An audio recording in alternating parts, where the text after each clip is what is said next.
Yo, welcome back to the Football Rig, ladies and gentlemen. Tonight, another week, another episode of the Arsenal News Drilldown. Today, we're going to unravel a lot with this beautiful panel right here. The Doc, the only, how we doing, Doc? And also the Don, the WaffleDon himself is here.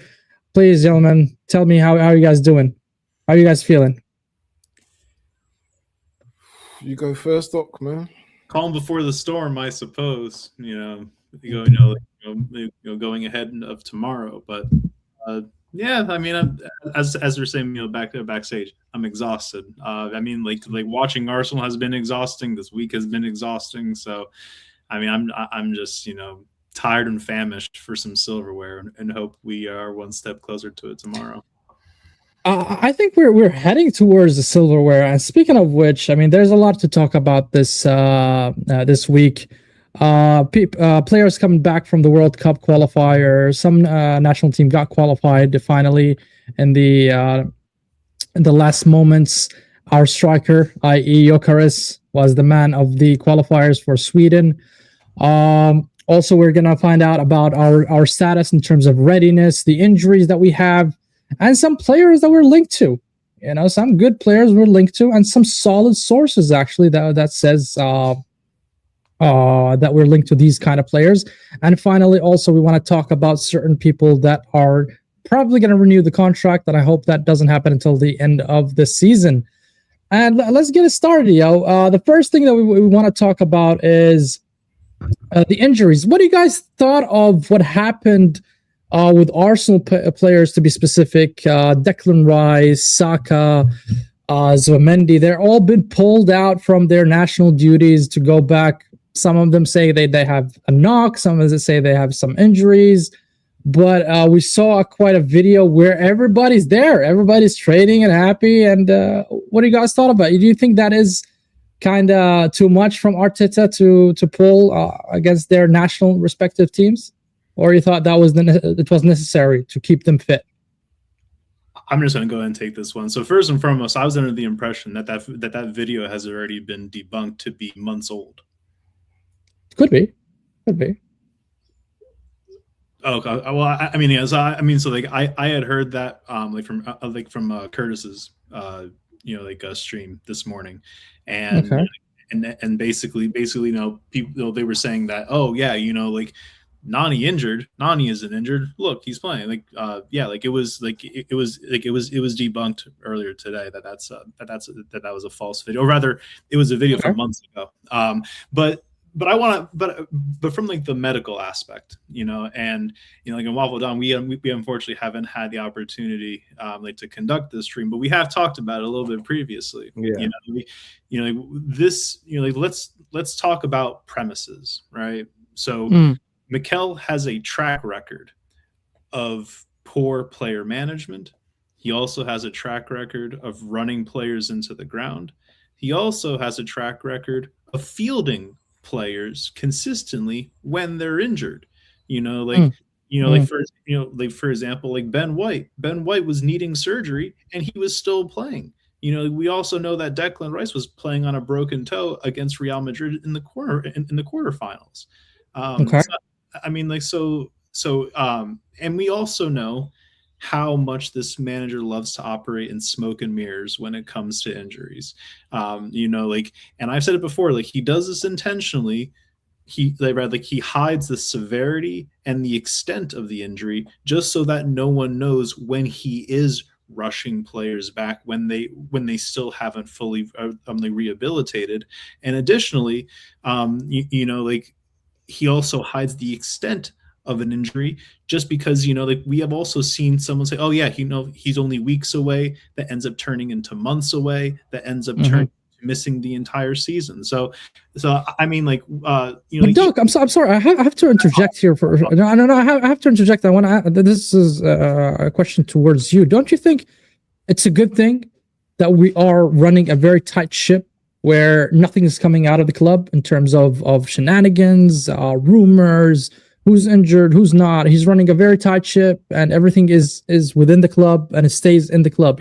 Whatever happens in the club stays in the club. Basically, that's how Arteta is running the show, and it gives you that kind of ambiguity in front of your rivals that they don't know who you're gonna play. Are you gonna play Saka? Are you gonna play Madueke? Are you gonna play Dalman? I mean, the opponent finds it a little bit difficult to counter you if it's a fair thing to say. No, don't you agree? So I both agree and disagree with some of that. So I mean, I think there is truth and value. Big up BBK. Big up BBK. I think there is truth and value as far as running a tight ship and not allowing not allowing, I guess, certain information to be let out indiscriminately. Flip side though, we as fans deserve some transparency as well, just by virtue, a lot of these players that have been injured are on big wages, and and a lot of money was paid for them, from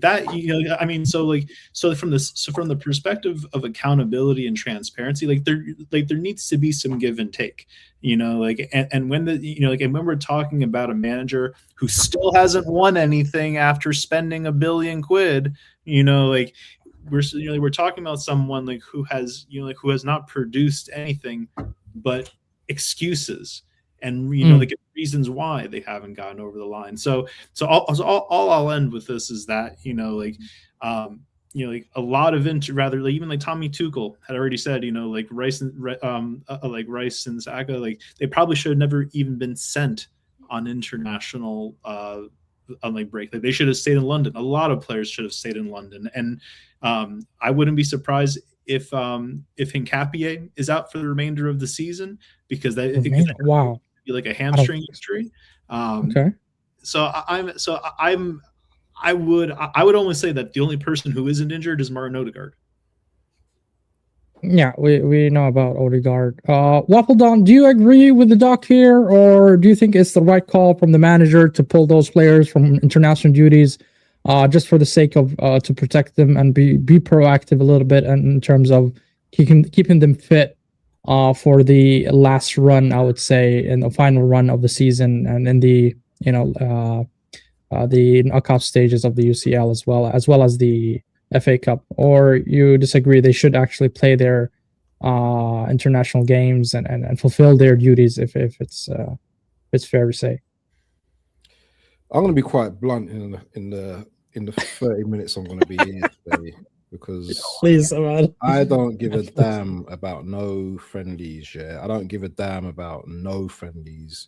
Yeah, at the end of the day, yeah, we've got to win a league. Injuries, set pieces, I don't give a damn. And I don't think it's a case of Arteta pulling players out. I think there was a lot of confederations involved as well and stuff like that. It weren't just I don't think it's on Arteta, because Arteta would flog a horse if he could.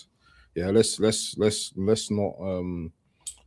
give Arteta all the praise in this one.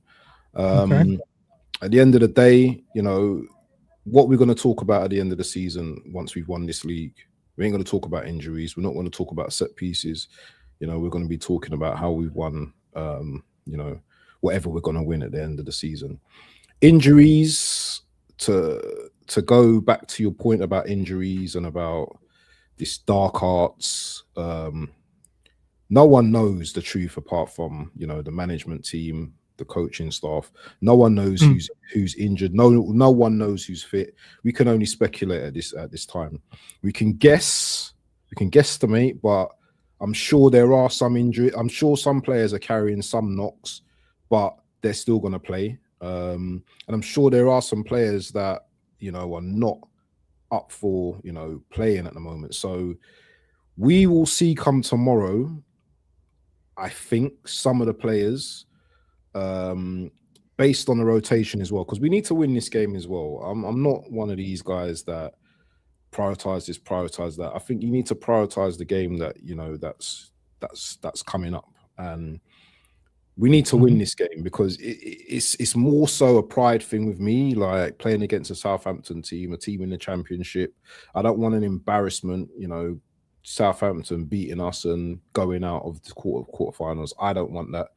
There may be some players that we need to rotate heavily in maybe the first half, but There will be players that will probably get introduced into the game, like the Sakas, Martinelli's.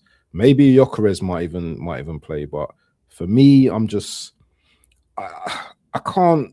We don't know, innit? We really don't know what's going on at Arsenal at the moment. And to go back to your point about running this tight ship, it is a tight ship. It's a very tight ship. You know, we don't know what's going on. We don't know what Arteta's doing. We don't know. And I think sometimes you're happy with that, or you're frustrated with it? I think sometimes the less you know, the better, because the more I know, is the more frustrated I'm gonna. The more I know, is the more agitated I'm gonna get. Because if I'm hearing that this person's out, this person's injured, this person's that, then I'm gonna be looking at the manager and saying, "This is on you. You've been flogging them. You've been overplaying." But we know this already. We know this is what Arteta does.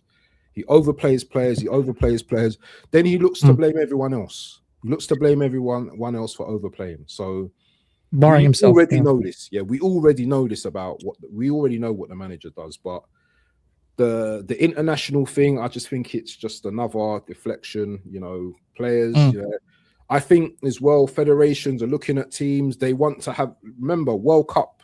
Yeah, brings in revenue, brings in a lot of money. You know, they don't want to have a World Cup where all the star players, where a lot of star players are not playing in the World Cup because they're injured. We're already hearing about people getting ACLs, people missing the World Cup already. They need stars in this World Cup, or you know what, the World Cup's just going to be a damp squid. So that's all I'm going to say for now. You know, like, and if I may just like quickly, I'm turning to Tony Cool. You know, like, isn't that part of the reason why we need accountability and transparency? Just because there are so many people within our fan base that think that this manager is, you know, like, is a bona fide, omnipotent genius. You know, like, and so I mean, like, so to your point, you know, like WaffleDon, you know, like, we certainly know the reality of what's happening, but a constant narrative is being rather a constant and also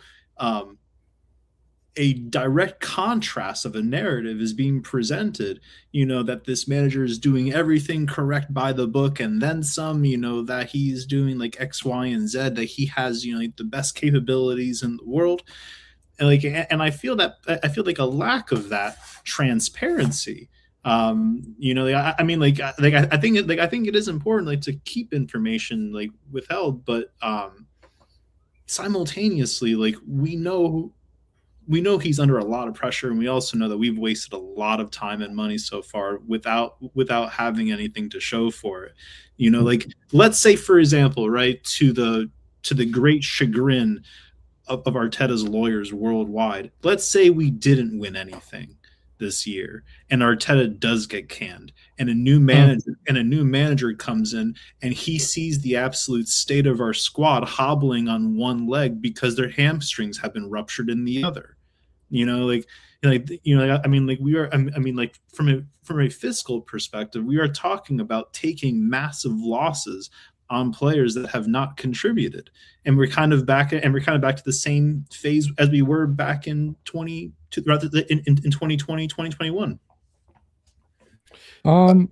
Yeah, go ahead, Waffle. I was just gonna say that we've had players that we've put on loan. We've had players that have not even had enough minutes in their legs this season as well.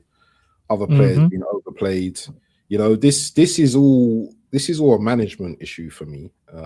This is all part, and I would say, I don't know if integrity is the word, but if I knew that Man City had just beaten me in a Carabao Cup final, and I'm going into my next game, I don't want them to know anything. Because if you're a Man City player now and you're hearing Gabriel's injured, Saliba's injured, all these players are injured and stuff like that, yeah, surely that's going to give you a boost. Surely that's giving you a boost to just go on and try and win some games. So I think it's a two-edged sword. Yeah, one, I do want transparency, but also as well, I don't want to stress too much. And I know this manager, yeah, he can be very what's the word? Untrustworthy at times. a lot of times he doesn't. It's like he talks out the side of his mouth most of the time. He doesn't want to give anything away. But really and truly, yeah, the best managers are really the honest managers, isn't it? You know, this person's injured, they won't be playing, blah blah blah. Simple as that. Or even salty sometimes. Yes, very salty, very salty.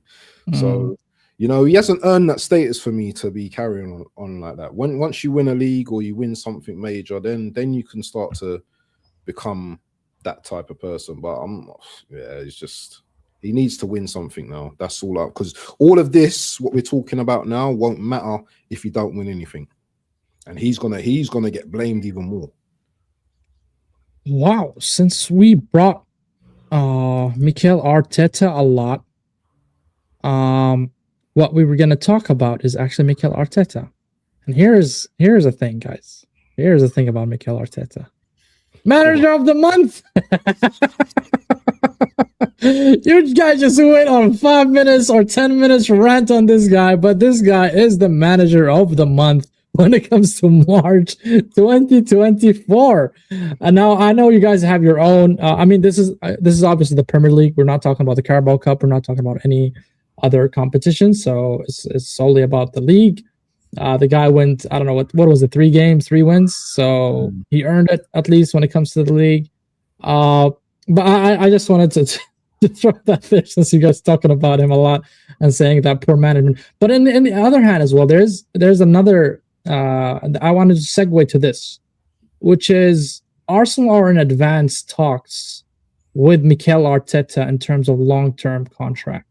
Now, here's my worry, right? I don't want this to materialize until the end of the season, right? If it's going to materialize, anyways. I want to wait and see what kind of competition we're going to win, the trophies we're going to win, and then we'll talk about, you know, contract renewals, because this guy is already on 15 to 16 million a year. So I mean, what you're going to bump him to, what, to 20? That's Pep's salary. I mean, what did the guy do to earn Pep's salary, right? That's the question that will always hover around, in my opinion. Big up, Zir. So what is your thoughts, guys, about this? Do you think it's too early to have these conversations with Mikel Arteta, between the board and Mikel Arteta, I mean, or would you do it if he wins the league? At least, would you consider renewing his contract if he wins the league? What's your thoughts, guys, here? You want to take this first, Waffle? Yeah. Let me take this. 2033 is a long time, man. That is a long time. Hold on, 2033. What, we're in 2026, yeah. So that's another 7 years. Yeah, another 7 years of Arteta ball. Can you imagine? Of that boring defensive? The new Saliba comes in. Oh no. WaffleDon, if he wins, I'm entertaining this. If he wins, if he wins. Yeah.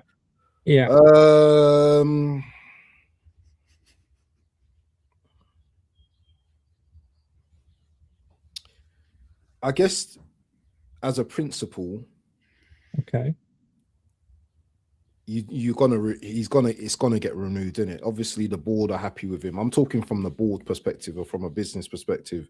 Aren't you?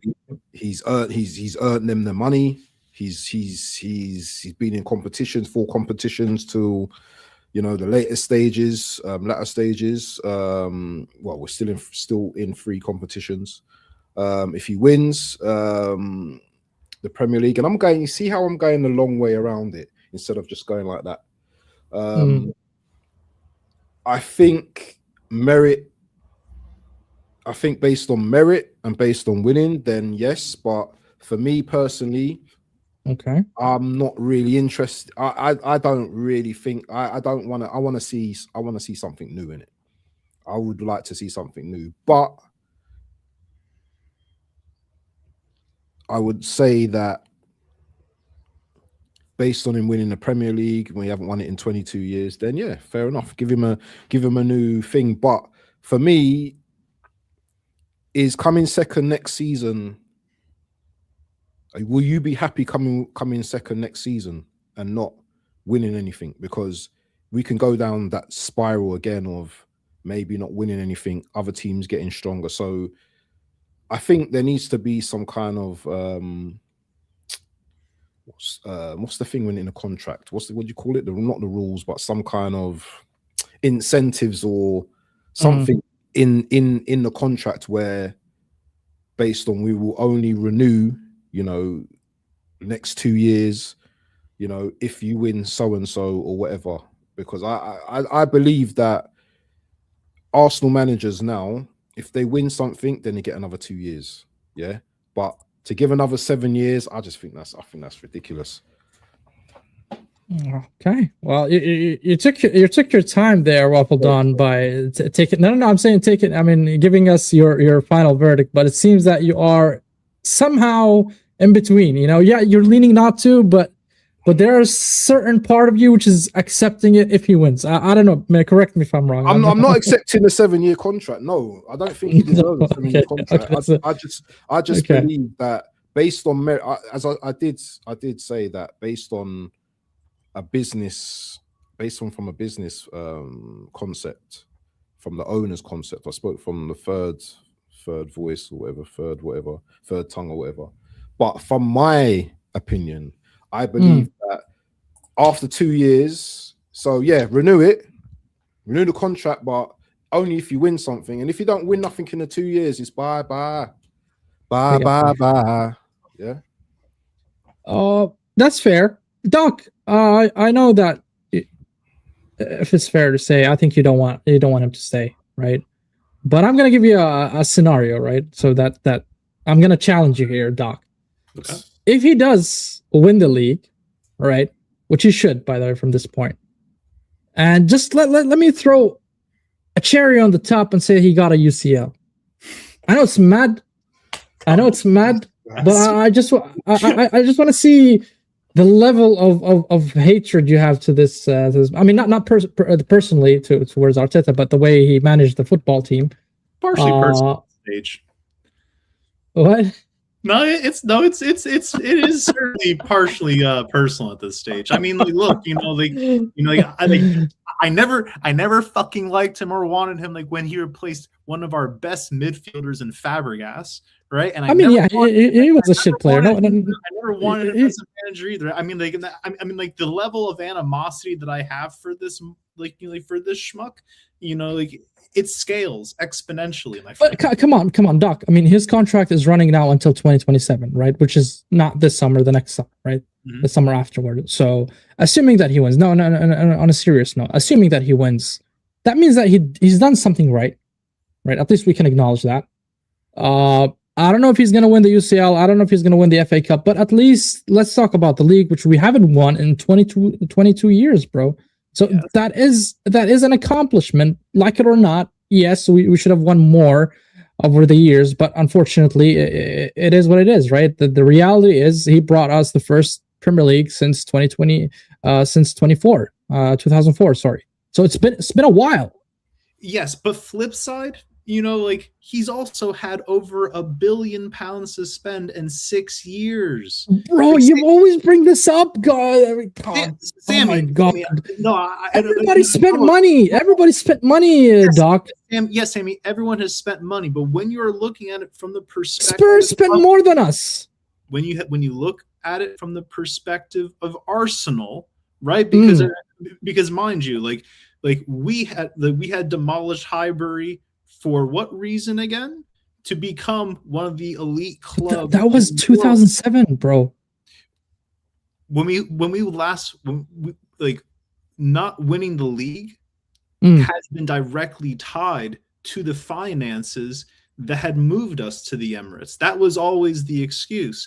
And Wenger nor Emery had the financial backing that this manager has received. So just by virtue of all the time and the money that he has spent, he should be doing this. Like, he should be able to get over the line. And in fact, he should be walking, like the major honors just by virtue of what he has been given. So again, getting over the line is an accomplishment. There is no dispute to that. However, to suddenly even consider a 7-year extension from that is nonsense on stilts. So what I'm going to say, like, to this article overall, like I had said it, like, when I first saw it, it's complete claptrap. It is entire nonsense. You know, like, but Doc, isn't it fair to compare? I mean, now we're talking about comparisons. You're talking about Arsene Wenger, right? Arsene Wenger, I mean, he is miles better than Arteta. Nobody's disputing that. I'm not saying he's better than Arsene Wenger. Yes, at his prime, early 2000s, 100%.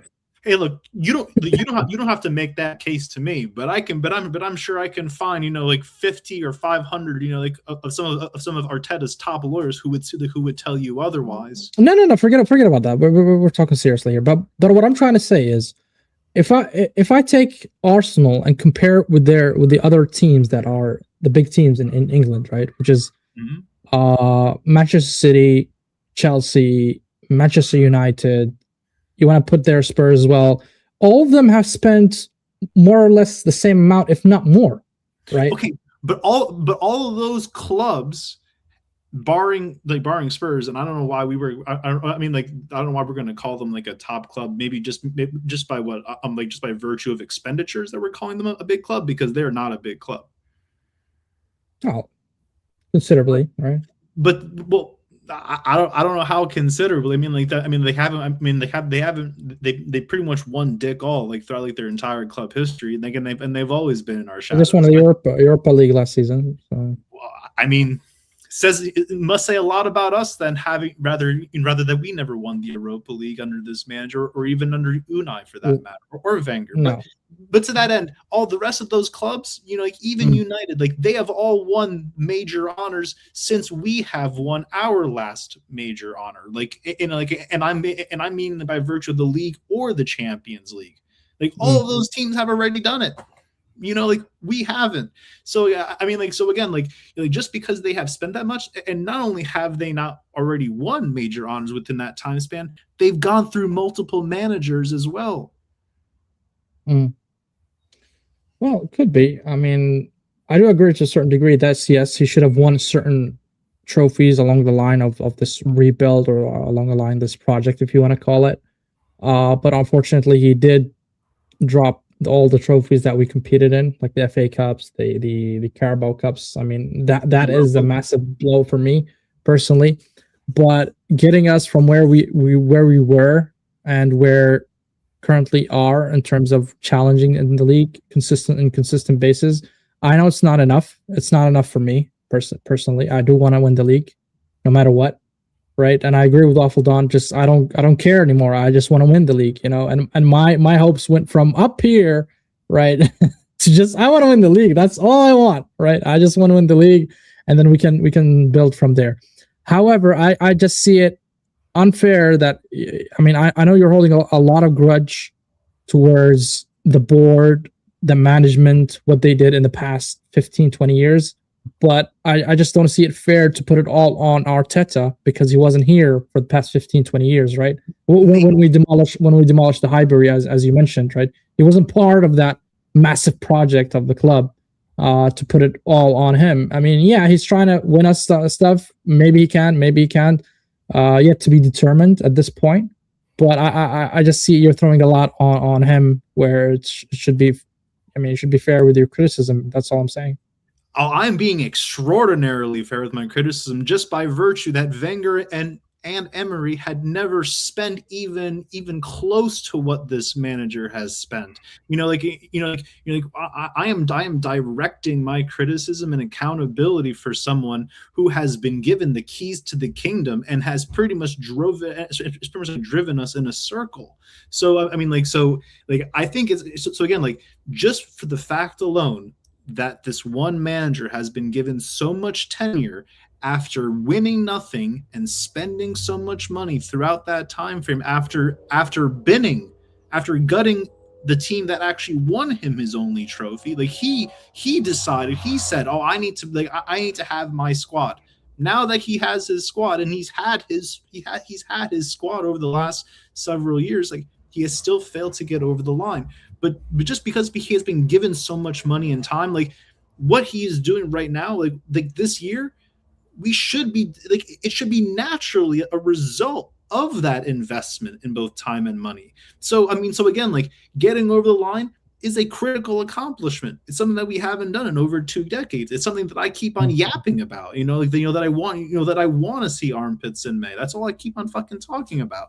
But, but at the end of the day, like, we have already, like what we are doing here it should be coming naturally just by default of that investment. And we talk about one league title out of a span of 24 trophies that we could have won like over the last 6 years. Like, I'm sorry, that's just not a good return on investment for £1 billion.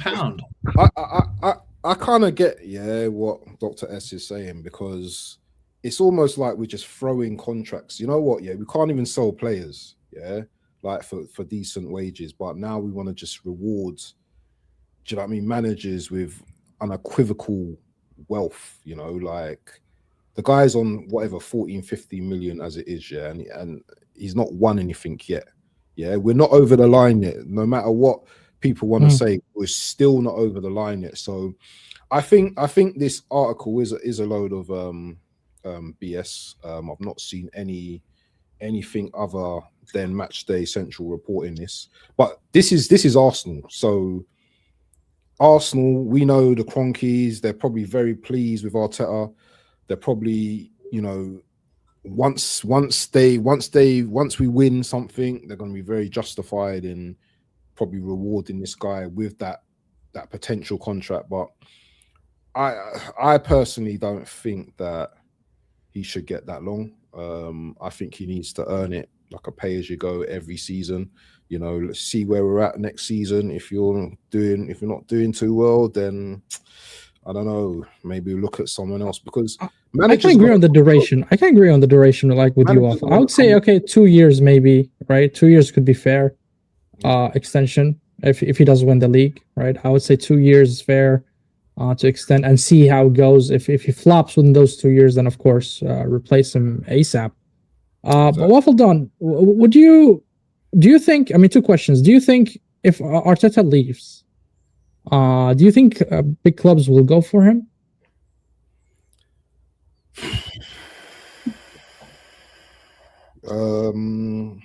United, for example. I mean, they have interim Michael Carrick. Do you know what? As much as do you know what?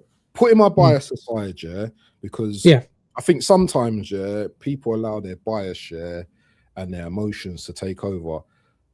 Arteta is on the up right now, whether people like it or not. Do you know what I mean? He's taken to Arsenal to heights, not won anything. We can keep saying that, but you can see the progression, season upon season, especially last 3 seasons. He's got us back challenging. I think a club, a big club will definitely, look at Arteta if there's no one else in the market. We've just seen De Zerbi get the Tottenham job.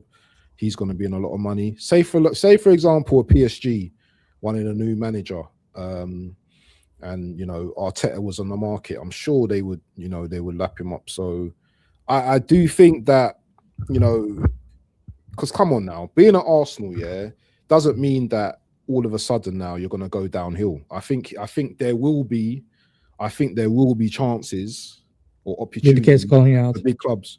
Sorry, what's that? Taryn is calling you out. Where are you, mate?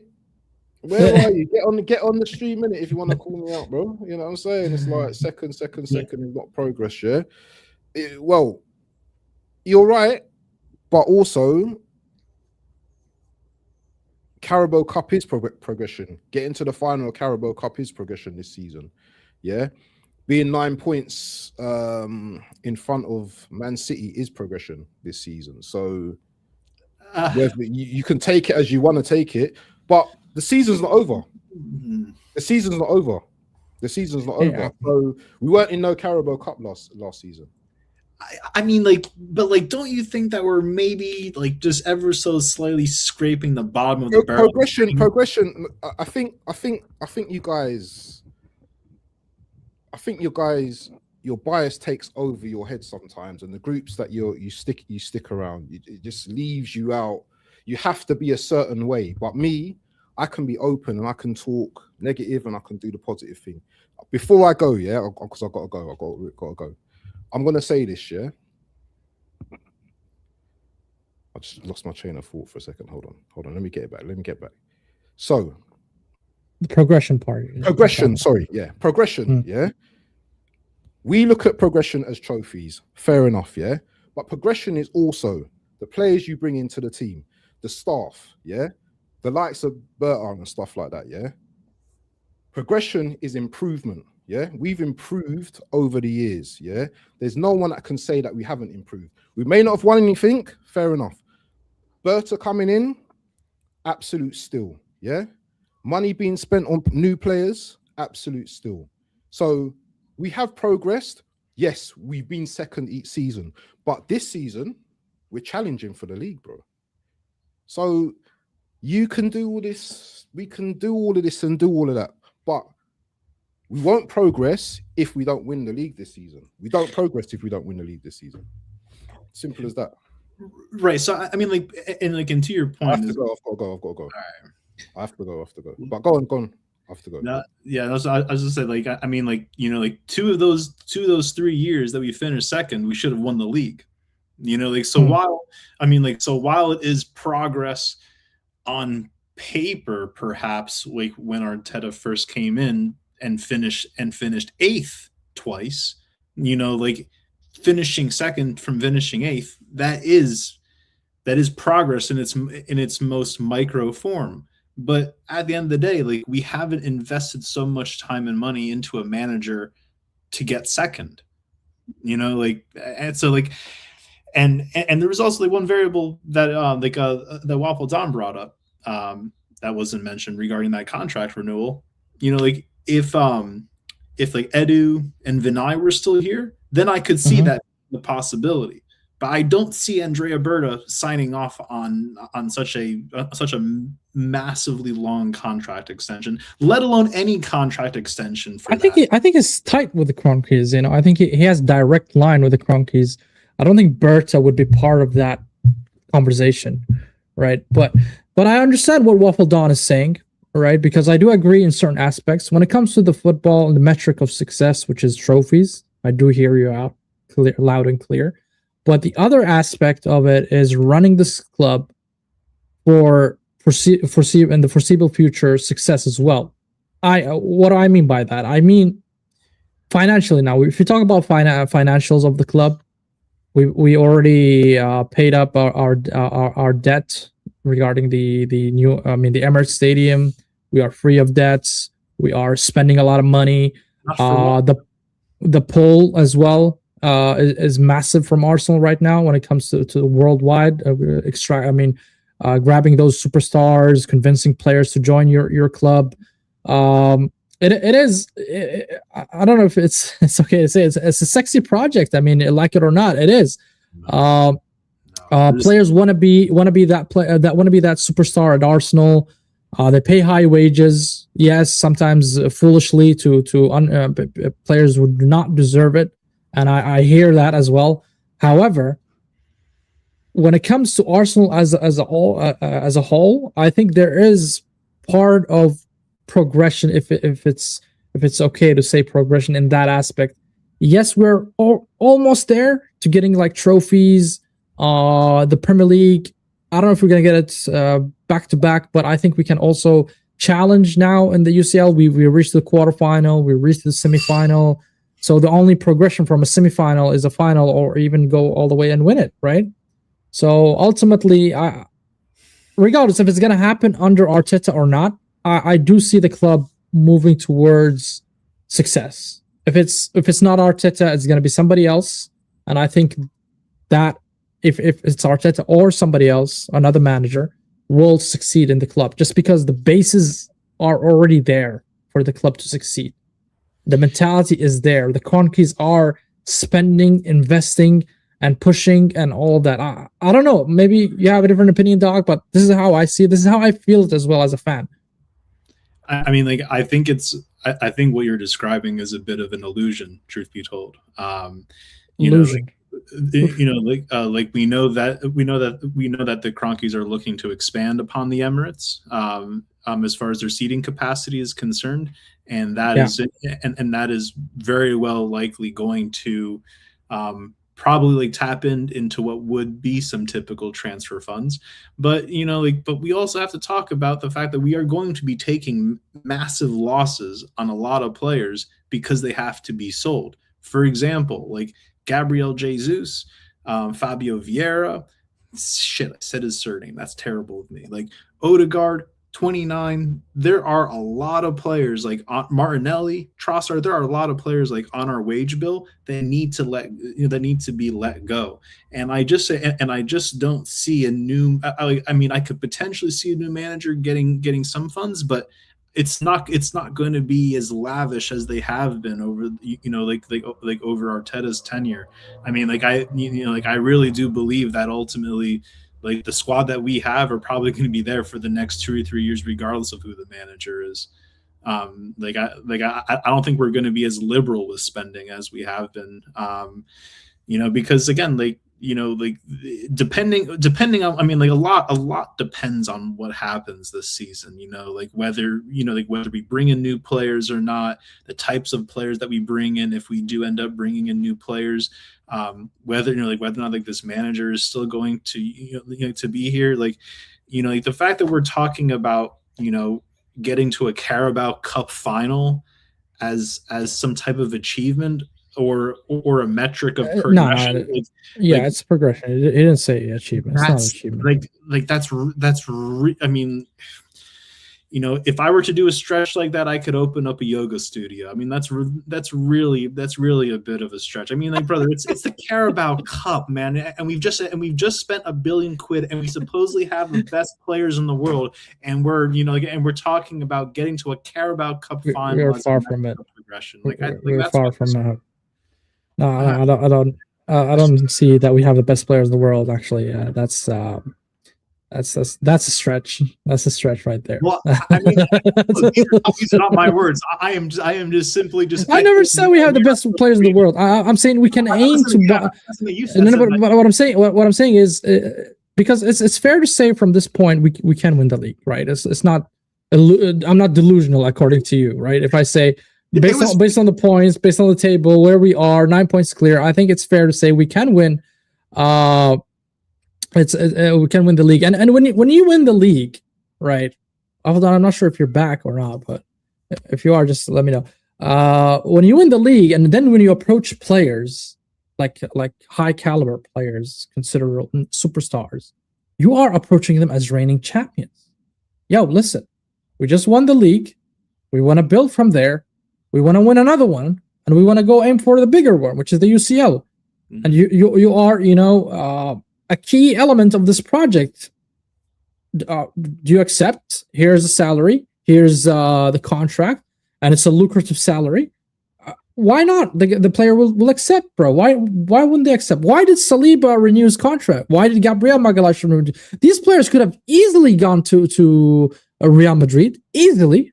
They wanted Saliba. You know that they've been chasing Saliba. Saka could have left Arsenal quite a while ago if he wanted. A lot of players could have left, but they stayed because they believed in this project. Is it delusional?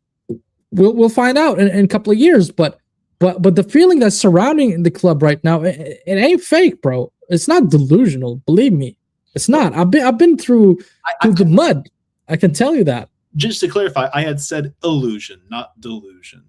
Just to clarify, it's an illusion. Okay, but I don't think it's an illusion either. So, I think it's something solid there that is happening in the club in terms of investment, in terms of changing the mentality towards success and having that, instilling that kind of winning mentality in the long run. It doesn't happen overnight. That's all I'm saying. It doesn't happen overnight. Right. No, and no one's saying that it does happen overnight, but it does. So there are several things that I had agreed with you there, but up until you had said changing the mentality of this club, I don't see that, because I still see us doing the same bullshit. If we win the league, you will see it. If we win the league, you'll change your mind. That there's a bit of a mentality shift, yeah.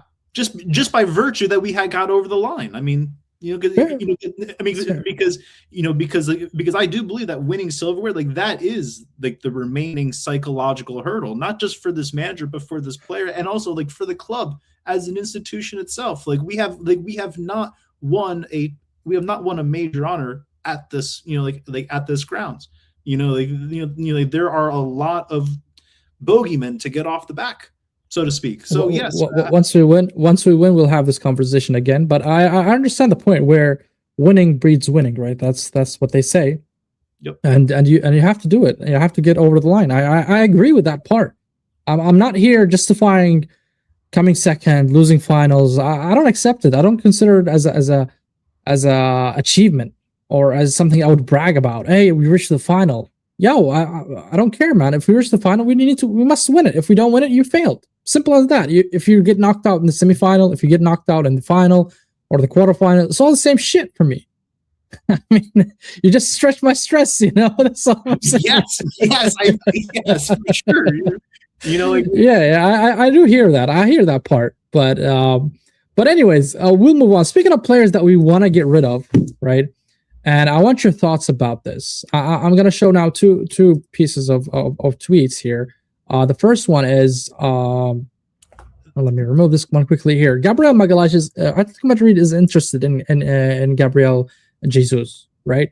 Now, the other tweet that I want to show, which is quite connect. I want to connect them right together so we can discuss it if it's a valid point to say, is this one.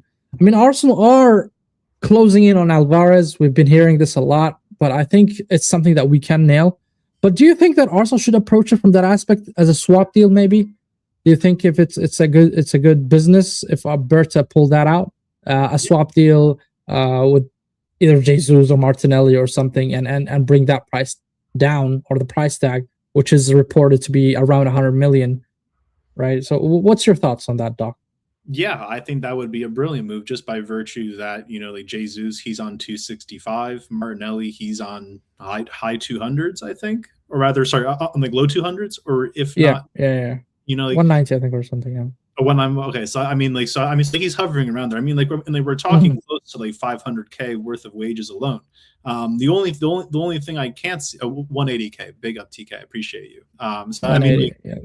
So to that end, we also have to talk about how much money in transfer wages that we could potentially get for him, just because I wouldn't imagine that Atletico would be handing out 265 to Jesus on a platter after not really. No, he'll take a pay cut for sure. 100% he'll take a pay cut.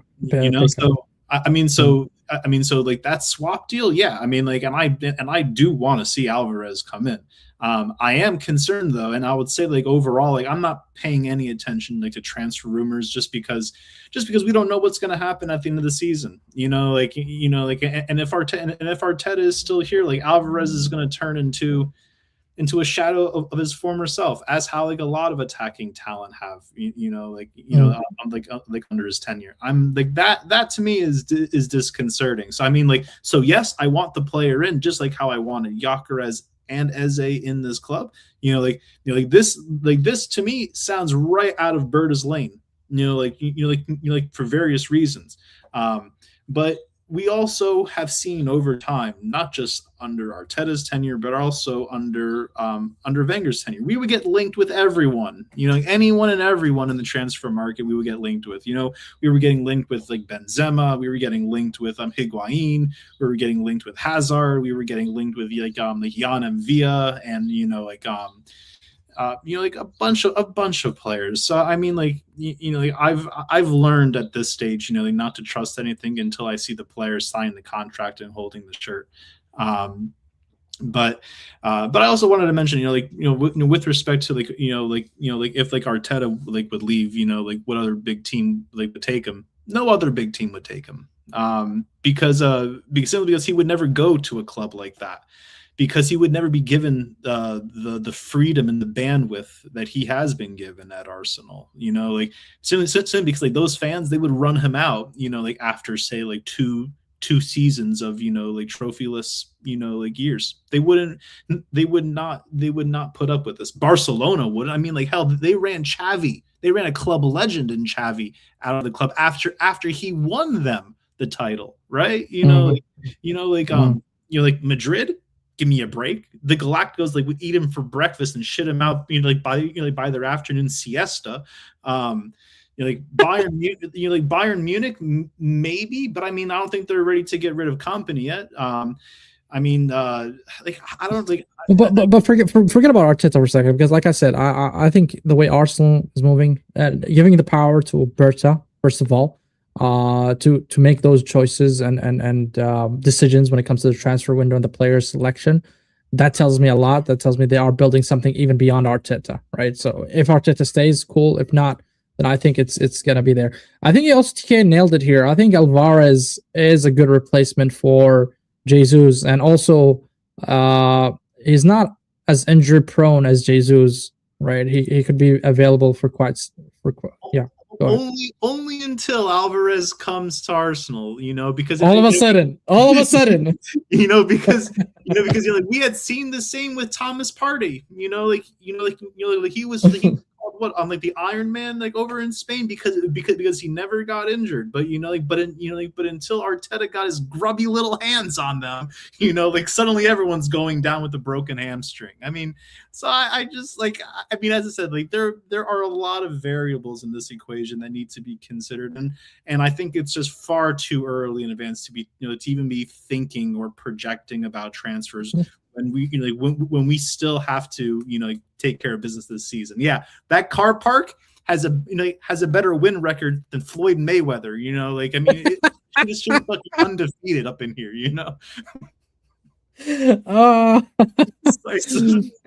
But this is, I mean, coming back to what we were discussing about the club and the way they are moving. I mean, if you look at the players that we are now linked to, they're massive, bro.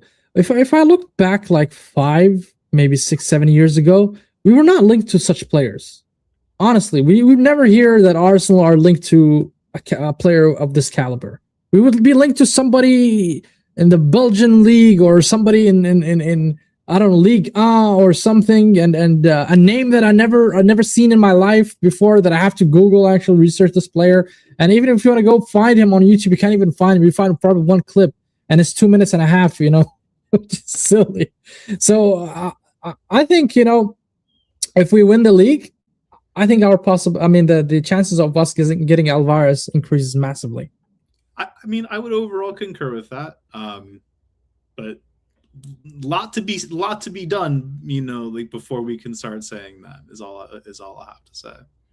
Really? Okay, that's fair. A big fella, this league is anything but over at this stage. It should have been over. It should have been over multiple times over, but it ain't. City are still in striking distance, and and just like any other club would, like that win that they had against us, like in the Carabao Cup final, that's more psychological than anything for them. That was the boost that they needed. We really should have taken care of business, and and really psychologically put it so far out of their mind that they were that the league wasn't theirs to win. But I don't know. I'm just being a broken record at this stage. We need to do the business. That's all I care about. We need to do the business on the field, and that will lead to bringing in better players.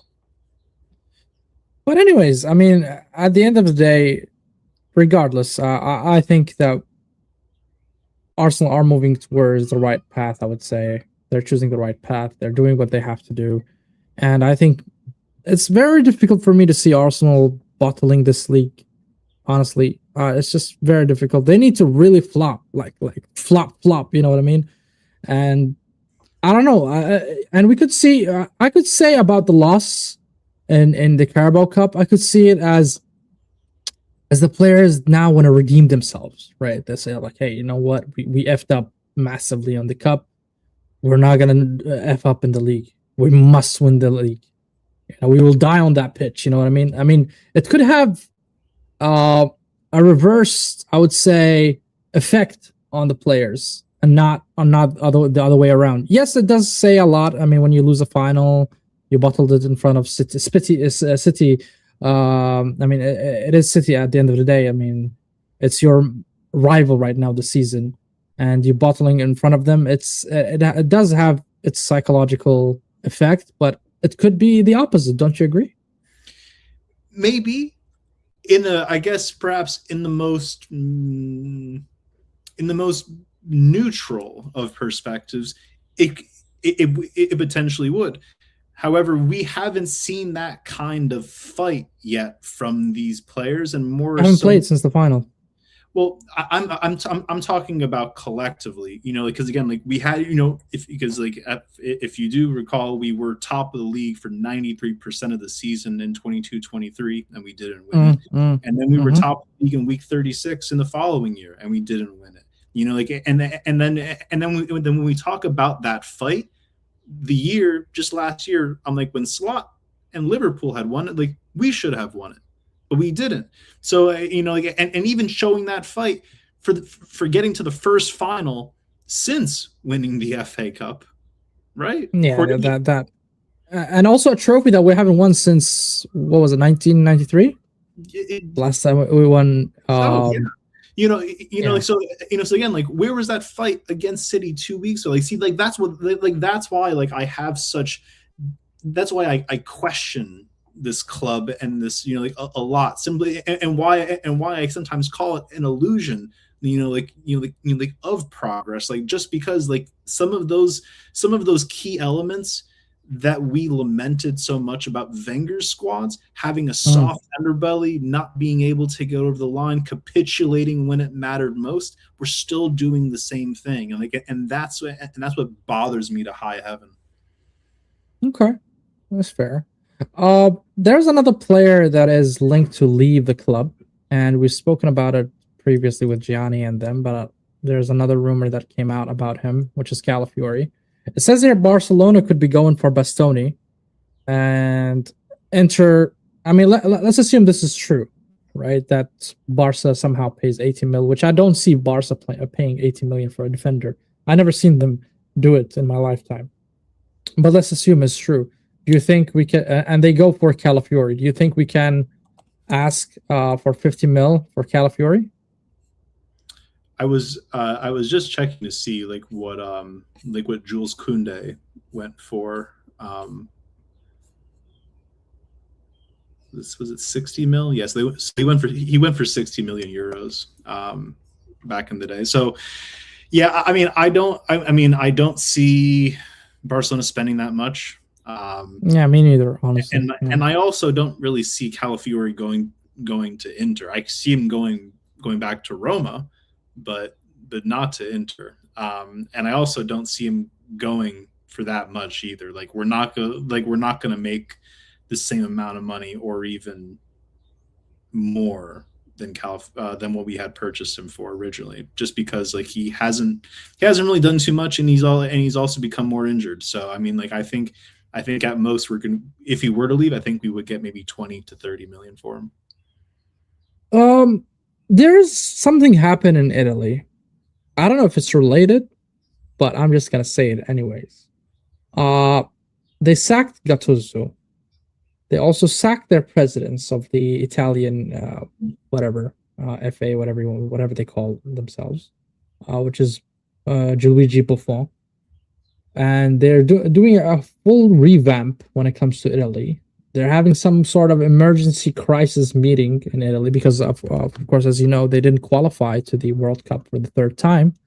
So I don't know. Is it something related? Can I relate this to this piece of news? What I'm trying to say is maybe Italy are looking at their own league in a sense of how it fell off a cliff compared to the Premier League, for example. The money is not being pumped into the Italian league, into the Serie A. Could it mean there could be a change when it comes to the club's financials, like the AC Milans, the Inter Milans, the Rome, and all of these clubs? Do you think there will be some sort of a boost from the Italian Federation towards their league, or that's irrelevant, do you think? Like to this transfer rumor. Somehow, I'm what I'm trying to say is they dropped off a lot when it comes to performances and levels because they no longer have the talents locally in Italy, right? We don't see the Pirlos, the Del Pieros, the Nestas, the Maldinis anymore. They're not. They're no superstars anymore in the Italian football whatsoever, right? Around the world, even. So maybe they want to get back all these players and find a way to develop them better. I don't know. Well, what's your thoughts? Maybe it could be linked to this. I'm not sure. I do hear what you're saying. I mean, like Calafiori has already said that he wants to go back to Italy, or rather he dreams about going back to Italy in the future. Like how soon that future is yet unknown. So I mean, I'm obviously not going to speak much about like Italian football because I don't know as much about Italian football as say like someone like our brother in Gianni. But I do recall on one of his streams very recently talking about the state of Italian football. And talking about the financial prejudices that the FIGC would use against players and teams from the South, in contrast to players and teams like from the North. It was being described. It was being described, and I don't want to misquote. So I'm just going to speak as general as I can. But my impression was that like players from the South were not getting picked just based off of politics, not and not necessarily like quality. So and I think. And I think it could be in part as far as like why that leadership has been removed. Just because like those things internally, were suppressing players, not being able to break into a squad and not being able to develop at a young age. I think the one example that Gianni had used was Davide Fratesi. That Fratesi basically had to leave. Did he come from Milan's? He could have come he could have arrived from I think he had to leave Inter's youth academy, went down to Sassuolo, then started playing there, and then got his bigger move. It was something that I'm not sure if he came from Inter's youth academy, but I guess I'd answer your question. I can see the Italian Federation trying to revamp their league to promote, I guess, youth talent, as well as to revamp whatever they're doing, because whatever they're doing has not been working. But I'm not sure how correlated it is to Calafiori leaving. I thought they just want to bring their homegrown talents back or something like that. I don't know. Maybe I had a wrong impression, but anyways, we'll move on. Back to players that Arsenal are linked to, and there are two strikers that Arsenal are looking towards. One of them is a German striker. He plays for Club Brugge. Nicolo Trisoldi. I don't know the guy. I never watched the guy. I have no clue who he is, to be honest. All I know is he scored 17 goals across all comps. But I've seen a lot of social media outlets that are mentioning this player, that he's linked to Arsenal.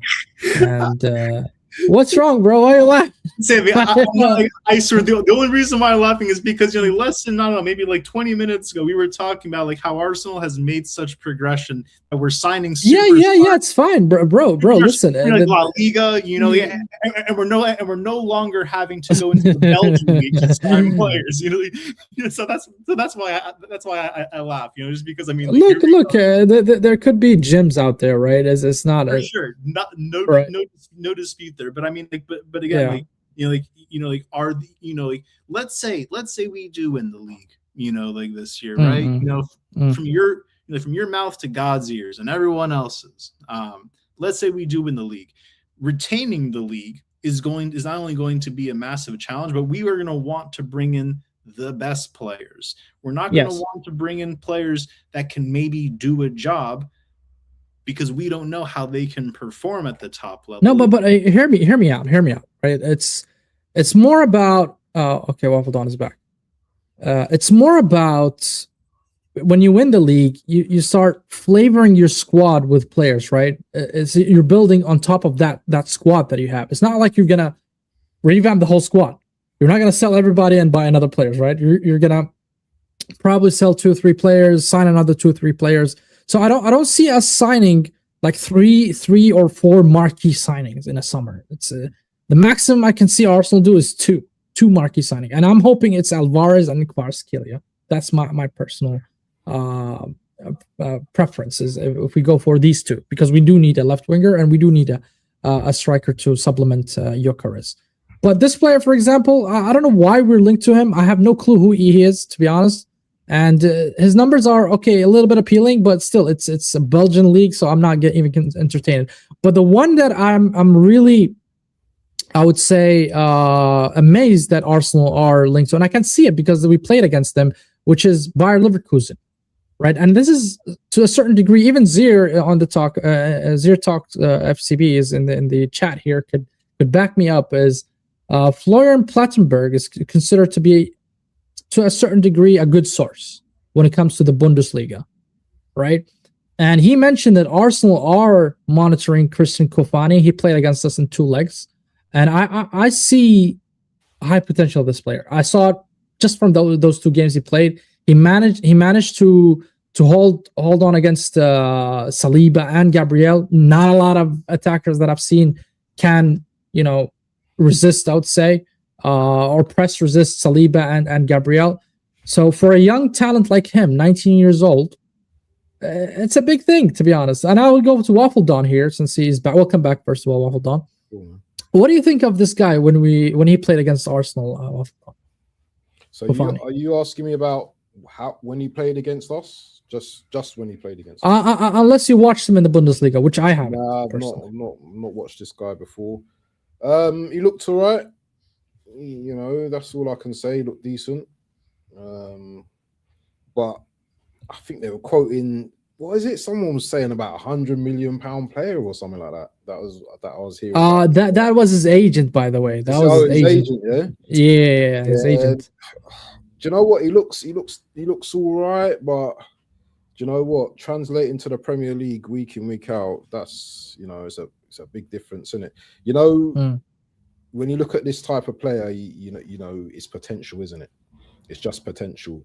And you know how a lot of players that come from the Bundesliga, they're not usually successful, isn't it? A lot of players that come in. Ekatiké's had an all right season, when you look at him as well. But yeah, I don't know about this player, man. I don't know about him. I don't know. That's what his agent said in the last. Yeah, he is a 100 million player with Kofane. Arsenal will have a top striker for the next 10 years. So that's basically his agent marketing for him. Zier mentioned it right in the chat. Like Kofane is mid when it comes to finishing, but he has good movement. Who does that sound like currently in our squad? 29. You fucking bet. You are damn right. I mean, that right there is a Mikel transfer ID like you've never seen before. So look, so first and foremost, like the first tweet that you had shared regarding that striker, like in the Belgian league, that quote right at the end had said, that this striker, that he is being considered as a backup for Jesus in 29. Hello, there is we already have our striker. His name is Victim Gyökeres. That is our striker for the future. And also Jesus is probably going to be sold this season. So while I think that we are going to be bringing someone in, I would imagine we're going to bring Alvarez in, but then again, our attack is already settled. But hold on, Doc. You have to understand something. The way Berta moves when it comes to the transfer, he lines up multi targets, right? Sure. And he approaches all of them, and he basically do the groundwork for everybody just to know the price, what would it take to sign this player, and then they will take a decision. So you will hear a lot of overlapping players in terms of position, right? Position wise. So he'll line up like 3 strikers, but we're not going to sign all 3. Probably going to sign only 1. So it's either going to be Alvarez or. But let's say Alvarez, the negotiation falls off, or we don't sign him for whatever reason. He wants to stay, or the club is reluctant to sell for whatever reason. So he has to have that plan B lined up for him, right? So that's why we would hear a lot of news about multiple players in the same position. Yeah, I can hear that, but then I would say that to counter that, like the striker and center forward position, while it does need to be upgraded on the likes of Jesus and 29, there are other positions in the squad that need to be upgraded on first. Left winger. Like a left winger. I mean, I'm not happy about the 6 and the 8s, like how they're being used. I mean, I still believe that Rice is our 6, but he's being played as an 8. And Zubimendi, he can go back to Spain for all I care. I would much rather see like an Adam Wharton or an Elliot Anderson, despite that he's probably going to City at this point, or even a Sandro Tonali or Bruno Guimaraes. Zubimendi is not it. Not it. But do you think like you're gonna sign an Elliot Anderson and convince him to stay on the bench? Anderson guy is so overrated right now. Yeah, really. Or Adam Morton. Like, you know what? You're gonna stand out in a Nottingham Forest team, man. I think he's so overrated. The way the media are talking about him, like 100 million or whatever. Come on, man. Adam Wharton, that mount? Nah, that's. What are we doing here, man? One season, yeah, and these guys are being touted like the next best things. Not for me, man. Not for me. So not for me. Do you rate like Warren or Tonali at all? I'm not saying I don't rate the players, but I think they're overrated. I think they're very overrated at this stage in their careers. Wharton, very good technically. Elliot Anderson, the same as well. But the prices that they're being touted for, and they've not done anything. They've had one. Elliot Anderson's had one decent season. No one knew who Elliot Anderson was last season. Yeah, we knew who Wharton was last season, I suppose. But these players are just English tax. I just think they're just too overrated at this stage.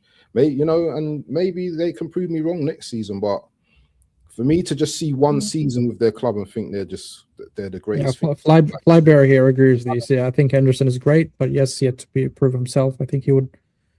I think the World Cup will be the true test. No idea, man. I haven't seen. Is Wharton going to the World Cup? Because I don't even know if these men will get into the World Cup team. Because you've got Bellingham and you've got Rice, in it. They're the two main guys, in it. So could be. I mean, not sure. But even those players like Tonali's, the Adam Mortons, and Elliot Anderson. I mean, do you guys think that Arsenal can convince them to be on the bench, because they're not going to play over Zubimendi and Rice, obviously? I mean, when it comes to the lineup, how is it? Why is it obvious that they wouldn't play ahead of Zubimendi? What I'm trying to say is they will not be guaranteed to be in the first team, right? That they need to prove themselves first.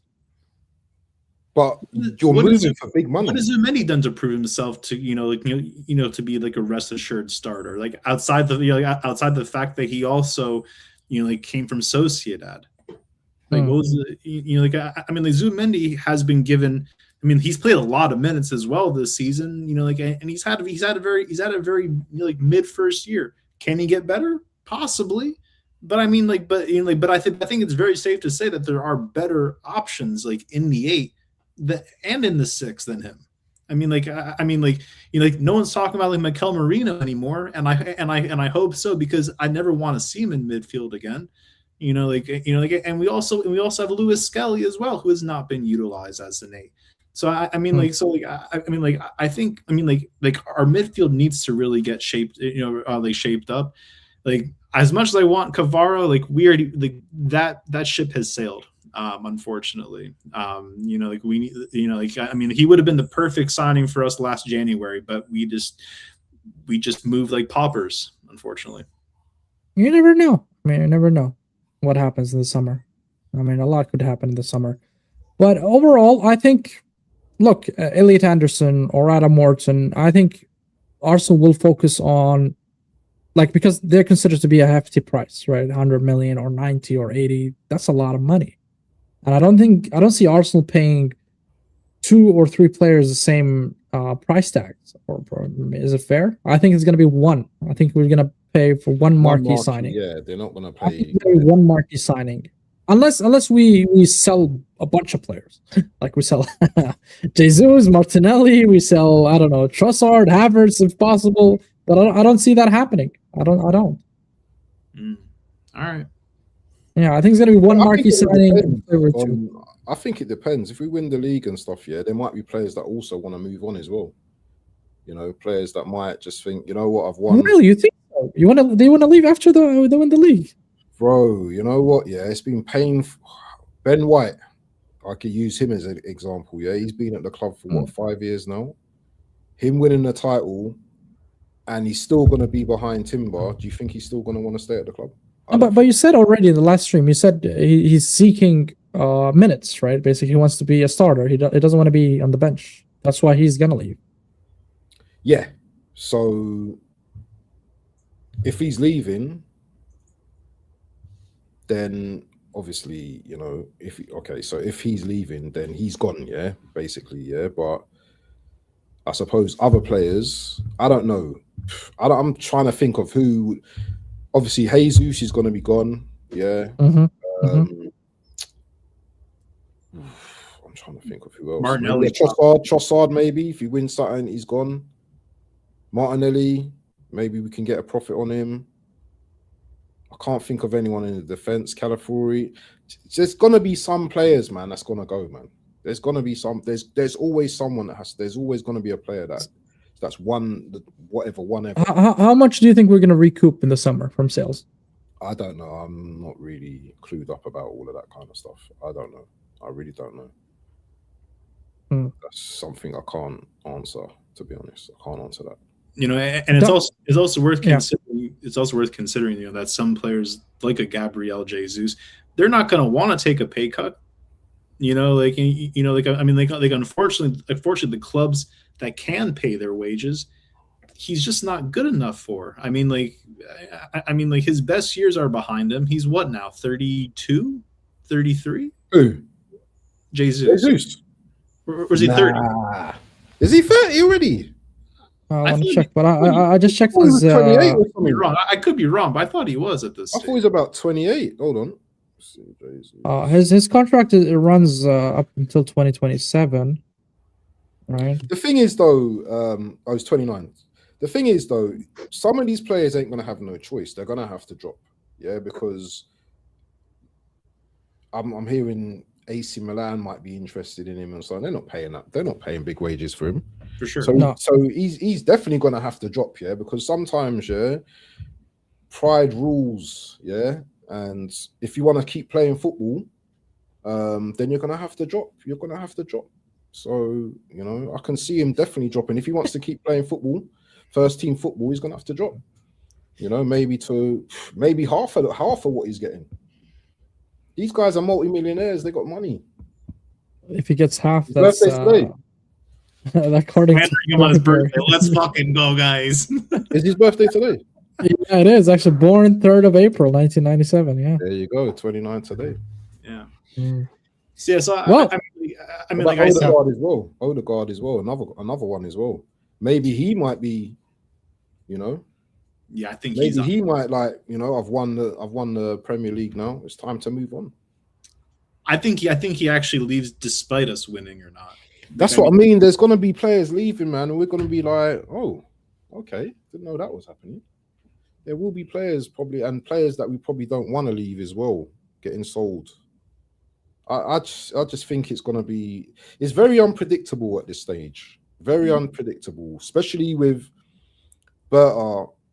He has to make some. I think he's gonna have to make the club some money this season. He's gonna have to make some very smart sales, but also, you know, enough money to be able to buy, you know, maybe. Who would you sell, WaffleDon? If you had the power to sell, who would you sell?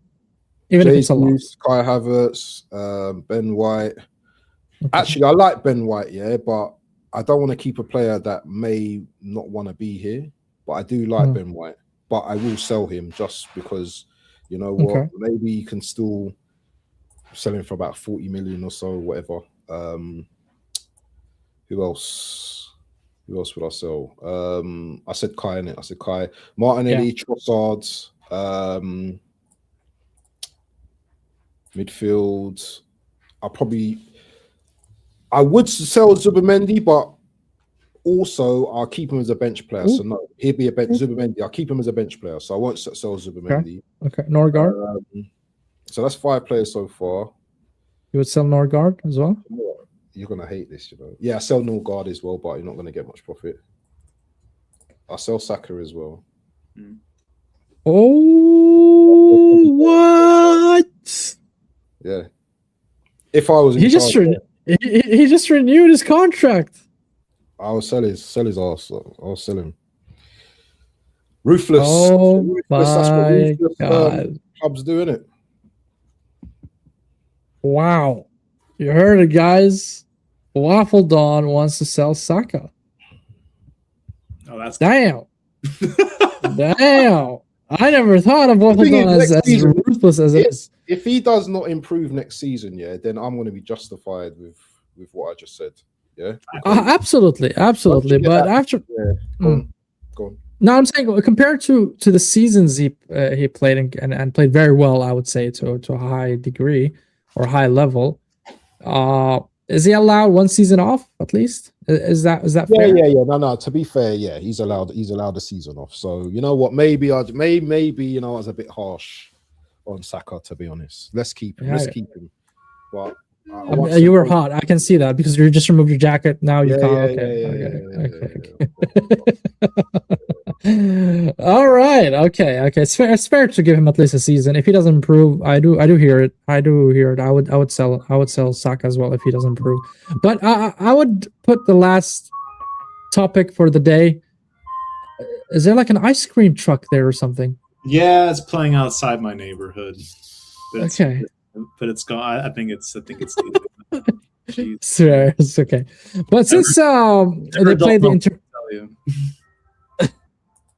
okay, damn that ice cream truck needs customers. Yeah, it's loud. But anyways, talking about the international break, that's the final topic of the day, guys. International break. The first question I wanted to ask the panel here: what did you guys think of Gyökeres' performance with Sweden? Was it a good performance? A hat trick and a goal, the winning goal, actually the winner, and he managed to qualify his team, Sweden, to the World Cup. What is your thoughts about that, guys? Does that mean Arteta is not able to embrace him, basically? Oh yeah, but we have known this though, like for time, like my client, or should I say our client, one victim Gyökeres, people, he has been playing with fucking sandbags tied to his ankles just because this manager has tied them on his ankles to begin with. I think I posted it in our group chat not too long ago, man has like a 61% goal conversion rate based off of the chances that he's been given. He's only been given he's only been given I think it was like 26 something goal scoring chances, and he scored 16 of them. Just by virtue, we have not been feeding victim Gyökeres enough, and he is scoring goals in Sweden. Sure, they're playing against Ukraine and Poland, but at the end of the day, you can only score against who you're going up against, and he knows to get his goals now and to eat, because he's going to be starved once again when he goes back to London. Because this manager doesn't know how to get a tune out. It just went to the open buffet, ate every dish out there, every cuisine is out there. Oh yeah, man's been eating good back in Sweden. Man's been having smoked salmon. He's been having Swedish meatballs and lingonberries. And mashed potatoes, and then when he gets back to London, he's going to be eating on rat carcasses. Speaking of which, carcasses, WaffleDon. This is the final teams that qualify to the World Cup. This is now something that it's a bonus, guys. This is a bonus segment outside of Arsenal. Well, of course we're going to talk about even our players here. What are your thoughts about the group stages, WaffleDon? Do you see? Okay, let me ask you this: what is the most difficult group that you think it's going to be a battle there?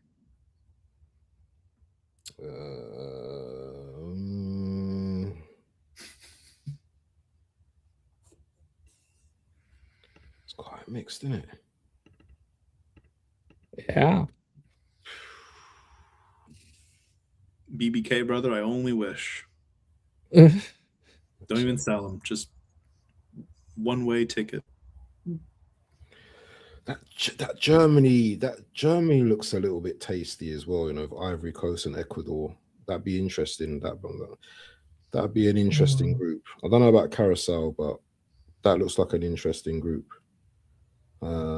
I think the France group is the toughest one. Really? What? Yeah, man. Senegal, AFCON winners. Good. France. You know, I gotta say No, though, I was talking about Norway at least. Norway's good. you know, like Group F. Really good. Yeah, Group F is nothing to be dismissed either, for that matter. Japan, Netherlands, and Sweden. Oh yeah, that's a tough one as well. That's a tough one as well. Even Group A as well. There's, you know what, looking at the big teams, but you look at the lower teams as well. You know, there's some hard. You know, you never know, innit? There's going to be upsets in this World Cup as well, isn't it? So, all right. The question I want to ask the doc. Well, you know what? I'm going to ask you both this question. Is there a player? I mean, one of those national teams you guys think we should go and sign before the World Cup, before the price is inflated? There's, or what's the other one? Who's the other guy? The 10. What's his name? It's the young guy. Who's the guy? What's his name, man? Plays for Turkey. What's his name? Plays for Arda? Güler. Arda Güler? Yeah. Arda Güler? Okay. There's or Güler for me. I'll take both of them. If we sell Odegaard, then yeah, sure, man. Yeah, but you just asked who would you take in it, and I'll before the thing, I will sign those two. Double signing. You're so biased, WaffleDon. Why? Just going for Turkey. Out of all these countries, how many countries do we have here? Four. How many groups? 48. So out of you're so biased, man. That's me, man. So it's 6, 12 groups. Yeah, man. What about you, Doc? Any player you think we should sign before this World Cup from these national teams? Any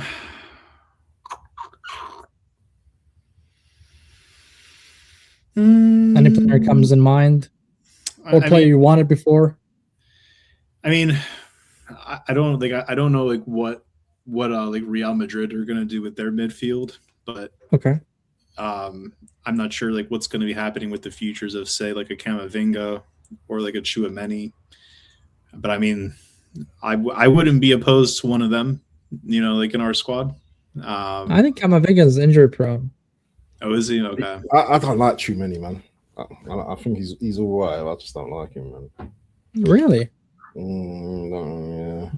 But you know, like, but I mean, like, but honestly, I don't even think I would look as far past as England. You know, like I mean, especially if like an Anderson or a Wharton go, like I think they're gonna ball out there, and then you know, like, and then their price, you know, tag is gonna jump up by like a good 20-30 million. To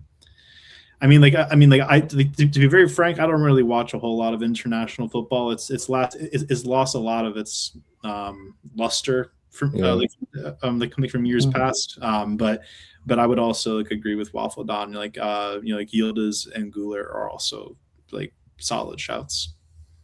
Brahim Diaz as well, from Morocco as well. I think he's a decent player as well. He's good. There are some good players in there, man. Ivory Coast as well. I think they got that. Diomande. Yeah, Diomande as well. So there are some decent players. I'm sure Colombia's got some decent players, in Ecuador as well. Yeah, you know the South American teams as well. So you know there's gonna be players, you know, around there that, you know, that gems that come out of the World Cup as well. Senegal got some decent players as well. So yeah. Now the tough one. Who do you think will win it? Oof. I'm gonna say Spain. Spain. Yeah, they're so boring. They always win it, don't they? Always win competitions. When was the last time they won a World Cup? What was it? 2010. Was it 2010? Yeah. Serious? That's the last World Cup they won, yeah. No Yeah, way. against Netherlands. Yes, I remember that final. I watched it. 2010. That was the last Yeah. one. Seriously. Nah. And the Oh, one look, before that oh. was in the 60s, I think. When did If I'm not mistaken. Spain- Wow. Ooh. Oh, it was Argentina last, wasn't it? Yeah, Messi, 22. So Spain won in 22. No. So 22 was Argentina. Oh, that's Argentina, isn't it? 2018 was France. 2010. Yeah. Wow. You That know was what? Iniesta, Everyone always says Xavi. France every year, yeah, and they always mess up. Yeah, but at least they're in the final most of the time. I mean, 2018 they won it. 2022 they were in the final. Bit like us, yeah. I actually think Argentina go back to back. Really? I think, well, especially because it'll be like Messi's swan song. I think they'll find a way to get to the final and pull off the second one. I can see that happening. I think Spain's also like a mad shout for sure. There's Netherlands in there. Sorry? There's Netherlands in the World Yeah, Cup. but I mean, they always crumble. Yeah, they all, yeah. Group F. I also think that Portugal. I mean, like this is also really going to be like Ronaldo's Yeah. last season, but rather I think last tournament with them probably. But his time is already come and gone as well. Like Germany's a fair shout, but Brazil are awful. But I mean, so yeah, like so I think Argentina are going to pull back to back. I don't know. I think Yamal's just gonna mash up this So tournament. we have Spain. We have, Argentina. I'm gonna have a mad one, guys. I'm gonna say England. They ain't gonna be able to handle that heat, bro. Maybe, but looking at the players that they have, the squad is just. And also the manager, Tuchel. Tuchel in the knockout, he's quite a good manager. We've seen it with Chelsea in the UCL. I just think that he can carry England there. I mean, he's definitely better than Southgate. Yeah. A very dark horse candidate, as unlikely as it is, would be the US of A. Just from a geopolitical perspective, that no other teams want to, get on the bad side of this administration, so that they allow the U.S. to win, so that they can, parade it on. All right, guys, thank you very much. It's been a pleasure. We can. Come on, bro. Where's Italy? Oh, they didn't qualify. Oh, yeah, they didn't qualify, did they? No, because they're the hosts. I mean, they automatically qualify. No. That's what I know. No. I'm like WaffleDon had asked about Italy. Italy didn't qualify. Oh, no, I'm joking. Yeah, we just had a full segment, me and Doc, about Italy and how in the mud they are. But yeah, for me, I think it's England. I think they have a very good squad. Don't do it, Sammy, man. Don't do it. Don't. Why? I mean, I'm justifying why I think England is. Hold on. Let me justify. At least I didn't say a team. Who won in 2010. I mean, I know that England hasn't won it since the 60s, but 66, yeah. Look, when we talk about England, Harry Kane, for example, at his prime, I mean, he kind of groomed himself at Bayern, having that kind of winning mentality with Bayern Munich. Have you seen the football they play? England. I watched a couple of games, yeah. Very slow movement. Yeah. It's obvious that they haven't synergized. That's quite obvious for me. They haven't synergized. They're not winning nothing, bro. I'm telling you, they're not winning nothing. Yeah, they might get semi-finals, whatever, but they're not winning nothing, man. They're not winning anything. I'm telling you this now. Why are you so adamant that they won't win shit? Because individually they're all good. They're players are individually very good players, but collectively, nah, they're not gonna. No national team collectively is good, bro. Spain are. They just drew against Egypt 0-0 in Spain, bro. I mean, Was that competitive? Was that No, competition? I think it was friendly. No, it was friendly. Exactly. What did they do in the Euros? The last Euros, they won it. Did they not win it?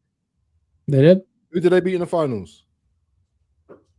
Was it Portugal? Who did they beat in the finals? I forgot who they played it. England. Okay. Maybe England in the final. Okay, which is also backs my point that England actually became a team here and there that they reached to the final. They didn't get knocked out quite early in the competition. Yeah, but you know what? Yeah. Just like Arsenal, they should have won it, innit? Just like Arsenal. But it's true though. If England want to get to the final, then surely they should be winning it. And yeah, I agree with TK. Turkey would be in the finals. I back Turkey more than I back England, bro. Inshallah, brother. And I'll listen. Just let you know, people. I'll be in Turkey when the World Cup's going on, so I'll be doing watch-alongs as well. So yeah, people come and hook me. Really? Yes, inshallah. Nice, man. Nice. That'd be a great. I'm gonna definitely tune in there. But yeah, I think the reason why I said England again, I think they do have good players, and also I think they have an elite manager as well. I think Tuchel. You think he's elite? Yeah, when it comes to knockout, he's elite. Yeah. He won the UCL, bro. I don't rate him like that team. I hear it. I don't. Champions League football and World Cup football are two different entities, bro. Two different entities. But we will see in it. We will see. Mm-hmm. We'll see. And we'll be here, man. You're back in England, though, yeah? You're going to be wearing the England top and that, yeah? No, it's not. I'm back in England. I just think they will win it. Okay. Well, that's a kind of backing, isn't it? I have two. No, bro. I'm backing two of my teams there, bro. I have Morocco and I have Saudi. Yeah? Both of them are there. Yeah, Saudi's there. Morocco's there. Which other team? Morocco? Yeah, I'm 50-50, bro. Okay, I hear it. You and Zia, yeah? But yeah, bro. I hope Morocco get thrown out, man. I hope they get thrown out. I'll take it out from you, WaffleDon, because but I think they will qualify. I think Morocco will qualify. Haiti, Scotland. I think they will qualify with Brazil, along Brazil from that group. So yeah, guys. Any final words? Any final thoughts before the game against Southampton? Or you guys wanna? Oh, we never even spoke about that. You're right. We have not spoken about Southampton. I mean, that's massive. Yeah, let's go, man. We got a couple of minutes. Let's go, man. What do you guys think of Southampton? Do you think we should rotate? I believe we should rotate. Honestly, with all the respect to Southampton, I know they are in the. What does rotation look like to you? Before we talk about rotation, what does? All right, I'll tell you what rotation looks like to me. I mean, first of all, you rotate and you're expecting to win, yeah. 100%. Because I do think that our squad players could win against Southampton, with all respect to Southampton. For instance, you don't need to involve Saliba. You don't need to involve Rice. You can play Norgard, for example. Yeah. You need to involve Saka. You could play Madueke there, or even Max Dowman. Give him. If Madueke is injured, play Max Dowman then. From the start. Okay. From the start. Who else? In the 10, who do we have in the 10 right now? Eze is injured. Havertz, he should play. Striker Jesus in the left. I don't have no confidence in Jesus, you know. I really. Yeah, but I have confidence. I have confidence. I have confidence. It's fine. I have confidence on Max Dowman. You know, I think he will carry us. That's my belief, at least. Who else? And the left back, I would play. I mean, not even left back. I would play Skelly on the 8. Yeah. I've already mapped out a team already. So, would you play Gabriel? Who are you playing as your centre backs? Gabriel. The back line. Okay. Yeah. Because we have to build from the back line, and then. So Gabriel. Okay, so the right back should be Ben White, Mosquera, Gabriel Magalhaes, and Calafiori. And I don't want to see that bump Kepa. I don't care. Midfield, I would play Norgard, Skelly, and in the 10, I would play Havertz. In the right, Max Dowman, Jesus up front, and Trossard on the left. Or Martinelli, really doesn't matter. If Odegaard's fit, you'll play Havertz instead of Odegaard. Yeah, I would play Odegaard on the 10 and Havertz up front. Yeah, if Odegaard is fit. Okay. That's what rotation means to me. That's brutal. I'm not even gonna lie. And to echo TKA, rotation means the players that are available. We we honestly don't even know who is actually available tomorrow. I know 100% Norgard is available. You're bang on there. That is for sure. And I'm sure that he's still gonna find his way to the bench. Yes, we do need to rotate because we have Sporting just a few days after on Tuesday. Yes, very important. However, that's why I want to rotate. Yeah. However, people are dismissing Southampton as easy fodder when they are anything but. Yep. They do have an important game as well the following Tuesday. Yes. Against Wrexham. Yep. That's gonna be big. But with that being said, they are potentially one victory away from a semifinal at Wembley. Yep. And that's also going to be very tantalizing to a club like that. Additionally, as far as form is concerned, Southampton have been unbeaten. They've accumulated like a bunch of draws and wins, but they have been unbeaten since mid-January, January 17th. That's also consistency over time. And last but not least, our form at St. Mary's has always been poor. So there are a lot of ingredients that are currently around, not just with respect to what Southampton are doing, but with what respect to what we are doing. And I don't think we have that many fit players ready to actually start tomorrow. Outside of the likes of maybe a Lewis Skelly or a Norgard, just by virtue that they haven't really been given those minutes overall this season. So I think we're going out tomorrow. I really do. No, I don't think we're getting out tomorrow. What's your thoughts, WaffleDon? Do you think the lineup, what I said, maybe you want to change the lineup, or we should play a little bit serious because Southampton, according to the doc, they haven't lost since January. Of course, we have to play serious, man. Every game's serious. Every game from here, whatever Champions League, FA Cup, have to be serious. Yeah, we have to go into this. Do you know the worst thing? Yeah, is people don't understand. Yeah, that if we lose this game, yeah, we're getting bantered the hell. Yeah, we're gonna get absolutely destroyed by rivals. Yeah, we need to win this game. We need to win this game and at least secure ourselves into the semi-finals. And as much as I agree with Dr. Seymour's sentiments about Southampton are in great form and stuff like that, the pride takes over now, and it should be a thing of well, we are Arsenal, aren't we? Yeah, we should be going there and beating them. I'm not saying slapping them up, but we should be going to their ground and beating them. Yeah, we beat them last season in the league, if you can remember. It was a difficult game. Was it last season? Yeah, Ranieri scored, didn't he? Last season. I can't remember. But anyway, I remember. Yeah. Huh? Was it last season? Yeah, against Southampton. Yeah. So we should really be beating them. We shouldn't really be I'm not saying not worried about them, but I think we should be beating Southampton. Yeah. If we talk about our squads, as such a good squad, I don't think our squad's the best squad. Yeah. I think it's a okay squad, but I don't think it's the best squad.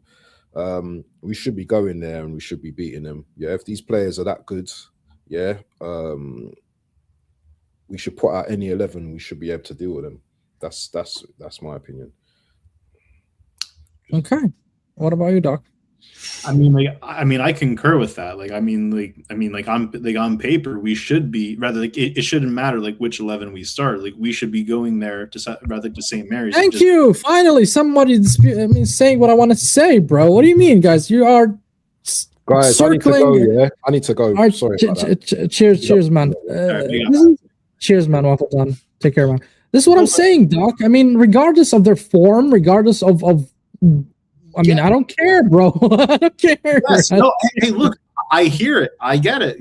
On paper, it shouldn't matter. It should not matter which 11 we start. We should be getting the dub there. But we also know the thing about shoulds. So we should have done a lot of things over the last 6 years. But we haven't.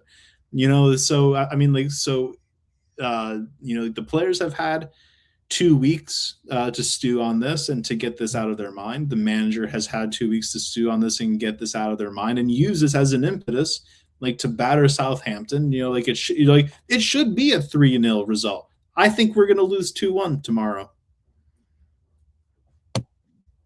I really do. Oh my god. Just based off why? Tell me why. Based off of the player availability, based off of the fact that this team is a psychological mess, and they still. But you just said you don't know who's available, so how come you came up with that conclusion? Well, no, I'm saying just based off of the availability of players that we do have, I don't think we would even be able to field our strongest 11 even if we wanted to. I think we're going to potentially see some youth. And I can also guarantee that Kepa is starting tomorrow. I can guarantee you that. That's also happening. I do see Odegaard and Havertz playing. So don't you think Havertz and Odegaard are good enough to win against Southampton? They should be good enough. But Martin Odegaard has been so out of form the last several years. He is proving that 22-23 season was simply just a statistical outlier. And 29, the man's got 4 left hooves, he obviously he was never good enough when he signed. He's proven to not be good enough. We have seen him scupper chances. We saw him scupper a chance against City in the Carabao Cup final, it's just so typical of this, of this club and of this fan base to be dismissing Southampton just just to lose in some type of storybook kind of conclusion. So I don't have faith in this manager. I really don't have a lot of faith in this team just because of the manager, controlling them to such intricacies. I believe that if we were allowed to play football naturally, to the best of their abilities, but I think the player availability is going to be a problem. I don't know. I'm obviously not confident as you can hear about tomorrow's match. Yeah, I can see that, but I think we're going to win. I think we're going to win, Doc. I don't think we're going to slap them. I just think we're going to win. We're just going to do the business 1-0, 2-0. That's it. I think even BBK said here 3-0 Arsenal. I mean, he's quite confident. I think it's going to be 1-0, 2-1 type of game. Rotation, control the ball. Win it with the minimum effort spent. I think that will be the title of the game. Well, let me ask you: do you think that Southampton will be motivated to get a result tomorrow? Obviously, yes, 100% yes. But I think we're just better than them, and I mean, I'm not trying to sound like a D, but you know what I mean. We are better than them. We should be better than them. We are the top of the league for a reason. And it's not a crazy shout to say we're going to win against Southampton. I'm not saying I'm saying something mad, bro. Not saying a crazy shout. Right? No, unless they crumble, unless Arsenal completely just crumble and fold, and allow them to pressure us, and then it's a different conversation. But if we do play like we played for the majority of the season, then I don't see us why not winning 2-0. Just do the business and go. Just like I would, if I want to put it in a game that we played, I would say similar to Bayer Leverkusen, second leg. Bayer Leverkusen second leg was also played at home. Yeah, but I'm just saying, like, the performances could be something like that. I hear, but I mean, isn't that also like potentially like a home ground tax? Could be. I hear it, but still, I mean, Southampton are not in the Premier League. Don't forget that, right? You're right. They're not. But we've also seen Premier League teams like lose to Southampton. Just even in this cup, in this cup competition alone, I think they just beat Fulham like in the last round. And granted, we're no Fulham either, but again, it's just. I've seen it too many times over the years, as I'm sure that you have as well. Like where we have come across teams like this, like little like banana peels, and we find ourselves wanting to slip over them. Could be, but I don't see it happening. At least, I mean, we had a long break. We just lost the final. I don't think Arteta will lose another competition just right away. So you don't think there's any possible viability just because of the injuries that we do have, and we also know that Arteta is probably more invested in the Premier League as well as in the Champions League than the FA Cup. But you don't think that he may try to throw this game just because we have bigger fish to fry? I would hear that if it was like, let's say, in the middle of the week somewhere, right? Like you play the league, then you play the FA Cup, and then again the league within 2-3 days, and then the Champions League. Then I would see why would he want to throw it. But you just came from a break. I mean, you're fresh. Your players should be fresh if they're fit. They've trained. They had their time. See the family. Even mentally, I'm saying they should be in a good state as well. Yes, I know the final could take a toll on them, but I think they should be over it by now. Going back to should, I mean, I agree with you. They should be. They should. Yeah, bro, they're paid millions, bro. I mean that me and you are sitting here talking about this. It should be common sense and common knowledge for them as well to overcome such obstacles, let's say, or downfalls along the way. They should be able to get over it. I mean, if Arteta can't get over that, or allow the players or help them to get over that kind of loss, then he's no leader. I mean, I'm sorry, man. Yeah, no, I hear it. And like to WaffleDon's question, I mean, like it's been a while, but simultaneously, like we're not just talking about any two random games here. Like we're talking about a Carabao Cup final, and we're talking about like a quarterfinal in the FA Cup. These are like knockout games. Yeah, I understand. So I mean, like, look, it's on the team and manager to prove that they have the minerals. May 2023. So that's it's been a long time. I haven't lost 2 games in a row. So that should fill you with a little bit of confidence. Yeah, maybe. Well, what will really fill me up with confidence is seeing a 3-0 score line. Like that'll fill me up with a little bit of confidence for sure. I couldn't care less. I couldn't care less. If it win 1-0, 2-0, I don't care, man. As long as we win. Yeah. I mean, but simultaneously, we're playing against an inferior championship team. Like, should we not be, doing them 2-3-0? Yes, but championship teams tend to be physical and aggressive and all that more than, let's say, the Barças of this world, where they outplay you. They are more tactical than you, right? But these guys rely on muscles and dark arts, let's call it. But I guess, like, flip side, I mean, like we always hear about how how burly and strong, like both physically and mentally, like this Arsenal squad is as well. So I mean, yeah, it's true. Yeah, you're right. I mean, we have gone a long way from where we were, the Koscielnys and the Mustafis and all of these bums that we had, to Saliba, Gabriel, to these players that we have, Rice right now in the midfield. I mean, we should be able to physically match them. I hear that. I'm not. Look, there's no excuse tomorrow. There's no excuse, bro. Yeah. There's none. I'm sorry. There's none. Injury or not, bigger fish to fry. All that is, how do I say it? It's just something that you say to yourself to feel better. That's all I can say. Yeah, like, But it's like a coping mechanism. it is coping. It is 100% coping, bro.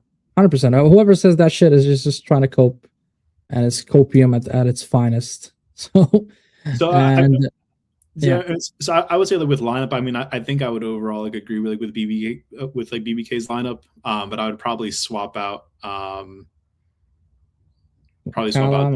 White, Salmon, Norgard, MLS, Havertz, Dalman, Jesus, Martinelli. Yeah, it's basically the lineup. He had Salmon there. Okay.